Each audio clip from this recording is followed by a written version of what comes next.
a team bonding session tonight, and everyone has been assigned to put a great dish forward. For me, why not Lechon Manok? We've got millennials and centennials in the team. For any age or stage, this one will surely be a winner. I'm Anthony Pangilinan, and in this episode of The Boardroom, we don't just get to feast on Lechon Manok. We talk to a representative of a brand that's been around for 32 years and has no intention of stopping anytime soon. With a starting capital of just 10,000 pesos, married couple Dolores and Dwight Salcedo established the very first Baliwag Lechon Manok kiosk in November of 1985 at Project 8, Quezon City.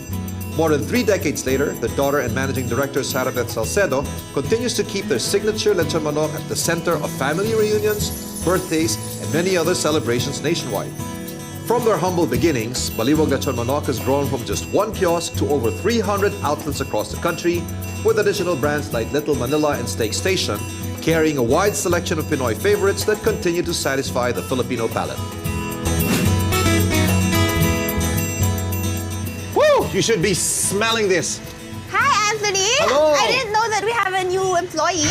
I went through the entire process, ma'am. Oh, did you? Thank you. Thank you for joining us in the boardroom. Of course. And thank you for welcoming me here in your kiosk. Oh, welcome to Baliwag. Okay, what is the difference? Ano ba talagang pagkakaiba nito compared to other lechon manok? Siyempre, it's the taste and the quality. You can't go around that. That's just it. The taste and the quality, which we always try to maintain. And there is a special sauce. I'm sure you can't give me the actual formula. Yes, there's a special gravy that my mom gravy, okay. and my uncle, no preservatives, that they've done on their own, so which we still use till now. Why was it called Baliwag 30 years ago? My mother is from Baliwag. Okay. She was born and raised there. So we decided to use her hometown's name for the business. 10,000 pesos. Yes. Yung balita ko, ha? Yung Oo. first investment. Yes. And was there an intention to grow it to the almost 300 stores? Honestly, no. Okay. It was just one stall. It was a fad business at that time in a certain street in Quezon City. So they just wanted to try it out. And luckily, the market response was good, so here we are. But you were only 3 years old then when you started. How did Yes. you finally decide that I'm coming in? As managing director, I'm self-appointing. Ganun ba yun? Ganun ba yun? Kind of. Ever since I was young, I was very exposed to the business. So it was gradual. It was a progression that I decided, hey, I want to help out my parents and I want to work for the company. But when you came in the past Yes. years, so hindi lang kiosk, marami yan. Yeah. What do we have today? There's the grill and restaurant. Yep. Then we have the dine-in in the malls. And then we also have the food court, which you see in the food courts across Luzon.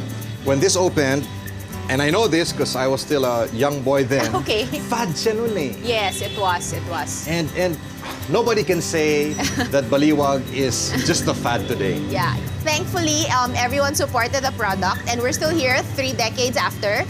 So, and there's still a lot of competition sprouting here and there.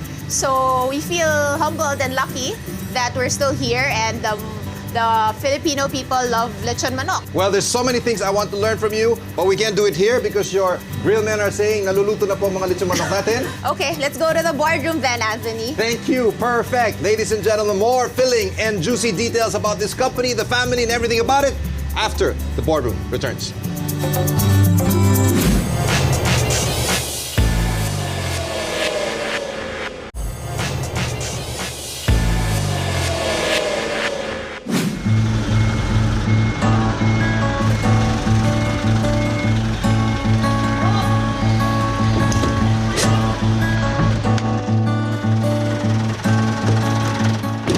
Did you know that the original recipe of Baliwag Lechon Manok was actually crafted by Dolores' own cousin?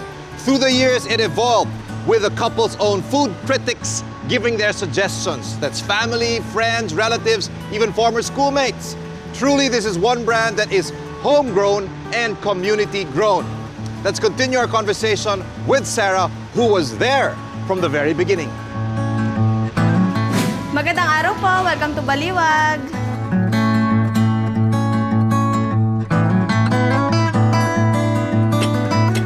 What is the secret to get those spaces in the sidewalk? It's not just me. A lot of people are asking, paano nakakuha ng pwesto dyan ng Baliwag? Persistence. Because you have to to tell them that, hey, if this is not for rent, we want to rent it.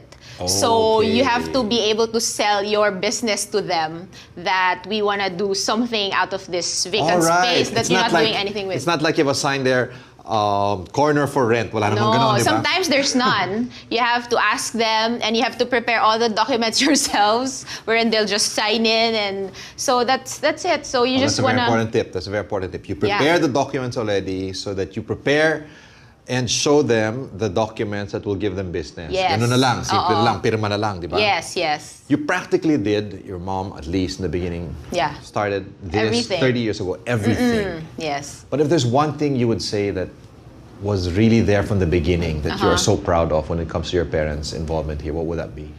Their dedication. It's really their dedication. I think a startup is difficult for any business, but especially from scratch, so there's no departments to help you out. You have to do the construction, you have to do the purchasing, and then the resourcing of materials. So they have to do everything. But I think the most difficult but exciting thing is the market response, because you don't know how the people will respond to this product you're trying to sell, and the anxiety, the anticipation, if they're gonna like it or not. So one kiosk, diba? yes, one kiosk in Project 8. Before the second, how long did it take? It took more than a year because more than a year, huh? yes, because we didn't know how the people are gonna respond to the products. So that second kiosk that we put up, it was such an achievement for my parents. And from there, we're multiplying. Yeah, from there then by there the was time, steady growth. Addition pala, kasi second pa lang.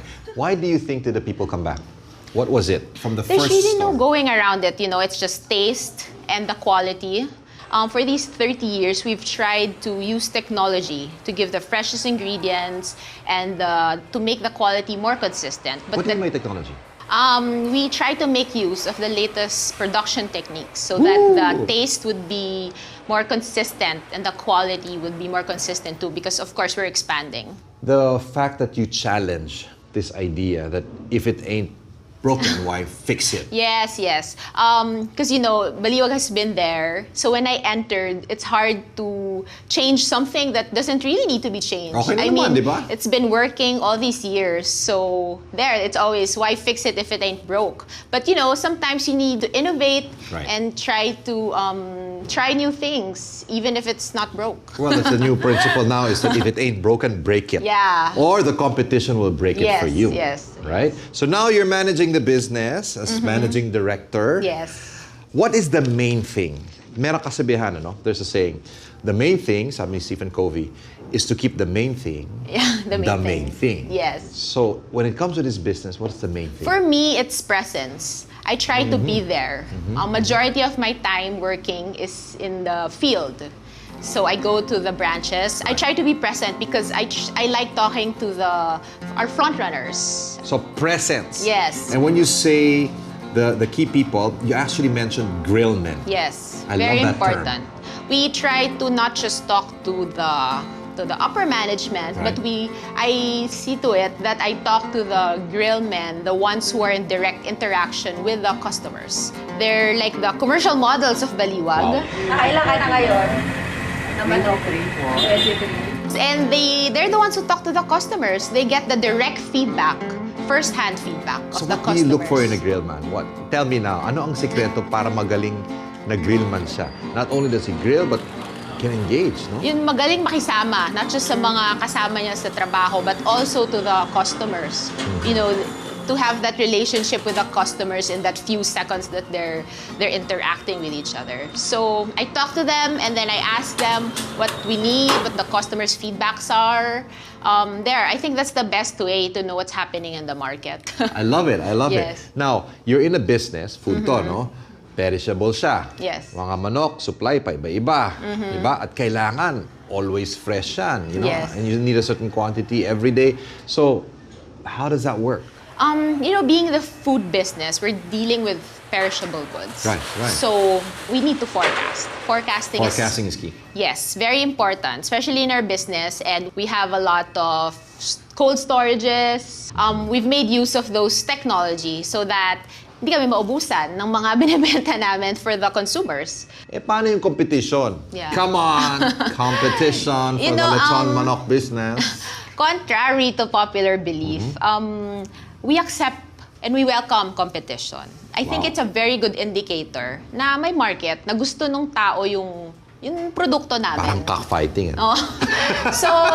So yeah, and after 30 years, there's still competition sprouting here and there. So I think we've achieved that goal 30 years ago na it's not just a fad business.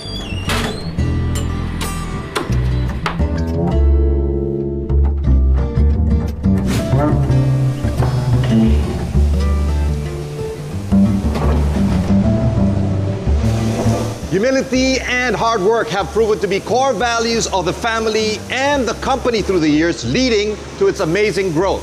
After all, values drive decisions, that drive behavior, that drive results. 300 establishments to date, backed up by production facilities such as this. We find out more about the growth prospects of the family and the company when the boardroom returns.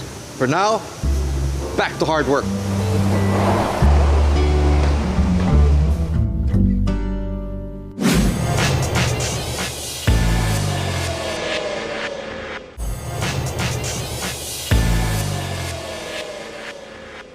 So far, we've been hearing a lot from a member of the family. But what do the people who have worked with them through the years have to say about this family? We're with Annie, the GM, for the past 30 plus years. Hi. Thank you for joining us, Annie. Okay. 32 years na. Yeah.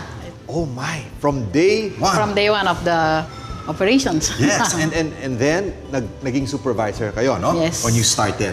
Give me one trait na dapat nasa isang empleyado para magtagal siya.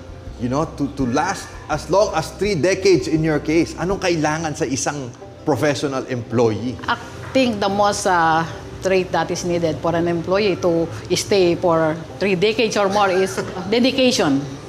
Alam mo, similar yun sa ginagawa ng may-ari. So, dapat may consistency. So, dedication. Yeah. And what does it take from the management naman? I mean, for them, for you to stay. Kasi hindi naman pwedeng ikaw lang. Kailangan meron na silang part nila to make sure that employees stay, and not just stay, but they grow through the years. Well, on the management side, it's the financial reward. It's amazing. Of course, importante yun, di ba? And the appreciation of my work. Dalawa yun. Yeah. So on one hand, the package hopefully grows through the years, and appreciation for your work. How would you describe the Salcedo family? Again, three decades. In 3 decades, they are the most generous individuals that I've met. Whenever we need, even not me, even all the employees, they are just whispers away. Wow. They always listen. Okay yun Yeah. Sabi sa akin kanina, they're just text away. So hindi na pala text. Whispers. Whisper. No need to spend 1 peso. Kahit di ka sumigaw, bumulong ka lang, maririnig ka. Definitely. Can you describe Sarabeth naman as a boss? Okay. Or as a co-manager in this company? Okay, Miss Sarabeth, pinanong ko siyang isang rich girl. Okay. But based on her dedication, on her willingness to learn, I would say that she's the perfect daughter. Naks. That someday we will inherit Baliwag, Lechon, Manok. So dalawa yan Dalawa yan. So one is the willingness to learn. Yeah. And the other one is dedication. You also mentioned it, no? Is there anything else that you would like to tell us about your company that will make us understand why it is where it is today? Baliwag Lechon is #1 today because of 3 reasons. #1 is because of the taste, the aroma. When you smell it, you will crave for more. Ako nga eh. Especially our liempo. It's not just juicy. It's not just tender. Right. It's also crispy. Right. It's yummy.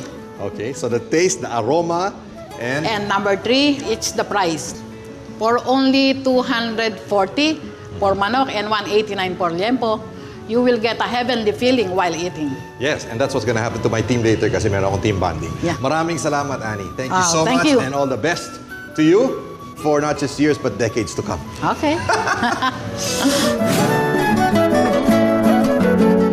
From a management perspective, how would you define your style? How would you define perhaps the first generation, second generation Yeah. style? My parents' style was very family-oriented.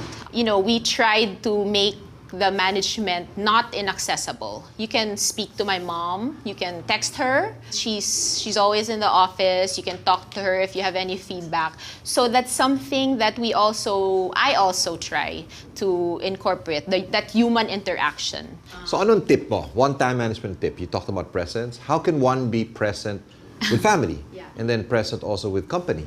As a working mom, it's really the quality of time that you give. So when you're there, if you're in the outlet, you're really there. Your dedication should manifest in the way you talk to the people, and your mind should not be elsewhere. Fully engaged, yes. connected. Oh, yes. And then if your children need you, then you have to be with your children. It's where you have to be at that certain time. What is your suggestion to companies that are starting up, that are just hoping against hope someday they will reach just half or a fourth of what Baliwag has accomplished? It's really what my parents have told me all the time. It's dedication. And yun malasakit. The malasakit sa katrabaho mo, to the people you work with, and the malasakit to the consumers. You know, you listen to the consumers with what they want. You care about them, and you care about the people you work with. Well, from one kiosk to over 300 now, with other concept stores, Yes. how do you engage with the customer? How do you continually connect with them? Well, number one, there's social media. I think that's what everyone does. Right. Number two, as I've mentioned, the importance of the grill men, because they People interact. in the front line. Yes, they interact with the customers. So we try to get their feedbacks, and we want to know what they think on certain things. So because the customers really just tell them their initial reactions with our initial reaction to our product. And also our employees, we try to show them the history of Baliwag, what our company is about, and you can see that they can see that the other employees have been with us since the startup. So it's a company that they can grow with, and that we need them, we value them, and we value their loyalty. What's been most rewarding, you think, for your parents? It might be the same for you, it might be different. This past 30 years, what has Yes. been most rewarding for them having started Baliwag? It's being Baliwag as a household name. It's very rewarding that people know Baliwag, and it's top of mind when you think of Lechon Manok. So we're very grateful that the people acknowledge all the efforts and accept the product that we offer and continue to offer, and the new products that we try to come up with. But of course, now that, as I've said, I want to focus on the younger generation, I'm happy that even those who weren't there in the 80s are aware of what Baliwag is now. Now for you, Sarabeth, what are you looking forward to in the coming years? For me, it's really to make Baliwag more accessible. Obviously, the obvious answer is expansion, but it's to make it accessible not just in the roads, but in the malls, or just to be where you are. We'll come to you. Thank you. And we'll be watching and witnessing and hopefully in the future reporting this Yes. in CNN. Maraming Okay. salamat, Sarabeth. for the Thank you. opportunity. God bless Thank you. you. All the best. Okay.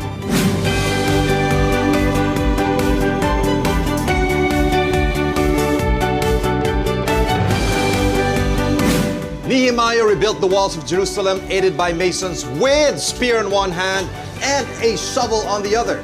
In this case, we are seeing the growth of a Filipino business with skewer on one hand and a welcome to its valued customers on the other.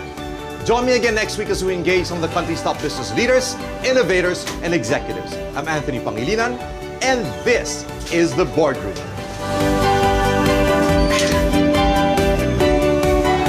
I'm a valued customer.